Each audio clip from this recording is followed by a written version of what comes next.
আসসালামু আলাইকুম। বিশ্বব্যাপী যখন ভূ রাজনীতির উত্তাপ বাড়ছে, বাংলাদেশেও নিজের অবস্থান শক্তিশালী করতে নিচ্ছে সাহসী সিদ্ধান্ত। দেশের ভবিষ্যৎ অর্থনীতি ও নিরাপত্তা বিবেচনায় এখন হাত লাগানো হয়েছে সেই সব অচল বিমানবন্দরগুলোতে, যেগুলো এতদিন অবহেলিত ছিল। তো চলুন বিস্তারিত জেনে নেওয়া যাক। বাংলাদেশের সরকার ও বেসরকারি উদ্যোক্তাদের সম্মিলিত প্রচেষ্টায় ৭টি বিমানবন্দরের কাজ পুরোদমে শুরু হয়ে গেছে।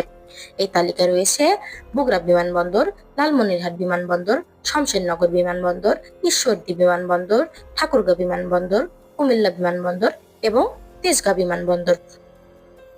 প্রতিটি বিমানবন্দর পুনরায় চালু হওয়ার মানে শুধু আকাশপথের সম্প্রসারণ নয়, এর অর্থ দ্রুত পণ্য পরিবহন, উন্নয়ন, পর্যটন সুবিধা, ব্যবসায়িক যোগাযোগ বৃদ্ধি এবং দুর্যোগ মোকাবেলায় দ্রুত সহযোগিতা পাঠানো। বিশেষ করে এর মধ্যে রয়েছে বগুড়া বিমানবন্দর, যেটি সবার আগে চালু হওয়ার কথা আছে। এখানে একটা আলাদা নাম না বললেই নয়, তিনি হচ্ছেন ডক্টর মোহাম্মদ ইউনূস। বিশ্ব দরবারে বাংলাদেশের গর্বিত মুখ, নোবেল বিজয়ী এই মানুষটি পরামর্শদাতা হিসেবে পর্দার আড়াল থেকে দিয়েছেন অমূল্য দিক নির্দেশনা।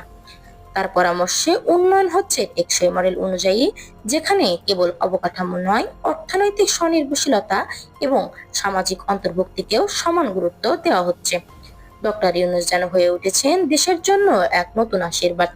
তার অভিজ্ঞতা আর আন্তর্জাতিক সংযোগ এখন কাজে লাগাচ্ছে দেশের প্রতিটি পদক্ষেপ। এই ধরনের নিত্য নতুন তথ্য পেতে আমাদের চ্যানেলটি সাবস্ক্রাইব করে পাশে থাকা বেল আইকনটি অন করে দিবেন। ধন্যবাদ।